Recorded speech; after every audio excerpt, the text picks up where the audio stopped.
Whether you're paying for coffee with a tap of your phone or investing with a single swipe, financial technology, or Fintech, is pretty much everywhere these days. It's all designed to make our lives faster, easier, you know the drill. But have you ever stopped to think about what really makes us trust some new app with our actual money? Turns out it's not random at all. It's almost like a psychological formula.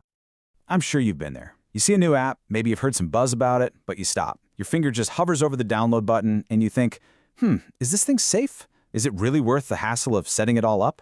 Well, that exact moment of hesitation is what we're going to unpack today, using a really fascinating 2024 study as our guide. So this whole research project kicked off because of a real-world puzzle happening in Jordan. Get this, a whopping 88% of the population is online.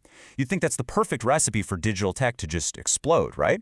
But weirdly, when it came to fintech apps, the number of people actually using them was super low. It was a huge disconnect. So what was the missing piece? What turns simply having internet access into actually trusting and using these services? To figure this out, the study came up with a model that breaks our decision-making process down into 5 key psychological factors. You can think of these as the 5 keys on a key ring that have to turn in just the right way before we'll even consider letting a new financial app into our lives. All right, first up is what's called perceived usefulness. And honestly, this is the big one. This is our gut-level, bottom-line calculation of whether an app is actually going to make our life better in some way. Yeah, this is the question we're all asking, isn't it? We need a real, tangible benefit. If we can't immediately see how it's going to help us out, we're probably not going to bother. But if the answer is a big, clear yes, then that first key starts to turn. Okay, next up we've got perceived ease of use. Look, a piece of tech could be the most useful thing in the world, but if it's a total nightmare to figure out, we're going to drop it like a hot potato. This one is all about our expectation that it's going to be a smooth, simple, and frustration-free experience. This quote just nails the feeling, right? We don't want to read a manual. We don't want to watch a bunch of tutorials. We just want the thing to work right out of the box. No headaches allowed. Now for a really critical one, trust. We're talking about our money, so the stakes are incredibly high.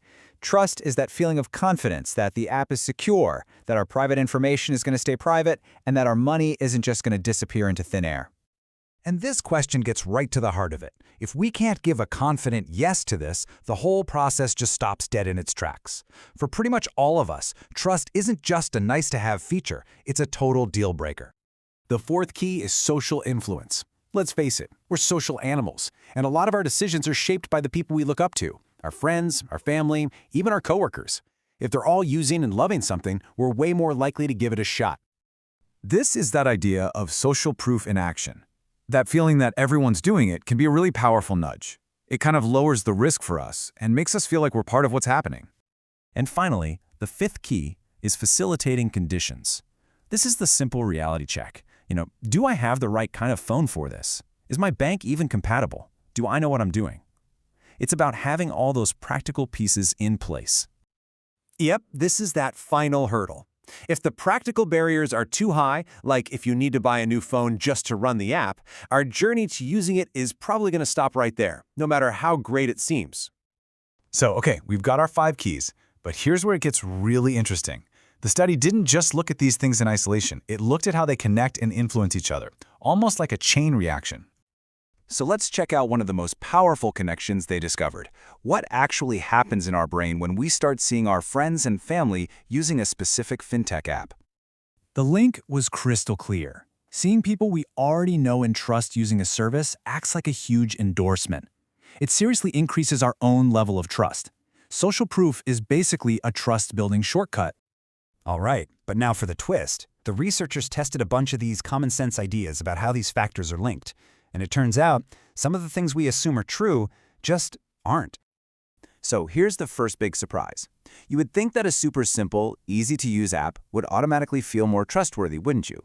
Well, the study found no direct link. In our minds, just because something is easy doesn't automatically mean it's secure. We see them as two totally separate things. And here is the second curveball. Just because your friends are using an app doesn't mean you automatically think it's going to be easy for you to use. It seems like our perception of an app's difficulty is something we judge for ourselves, not something we take our friends' word for. So with all these different factors and connections floating around, which ones have the biggest, most direct impact on our final decision to actually download and use an app? Well, the study gives us a pretty clear ranking. And the results are in. The single most powerful factor, hands down, is usefulness. At the end of the day, we have to believe an app will genuinely improve our lives. Coming in at a really close second is ease of use. We're just not going to stick with something that's a pain. And third is trust. So while our friends and having the right setup matter, these top three are the real heavy hitters that drive our decisions. Okay, so what's the bottom line here? What does all this research mean for us, the people actually using these apps?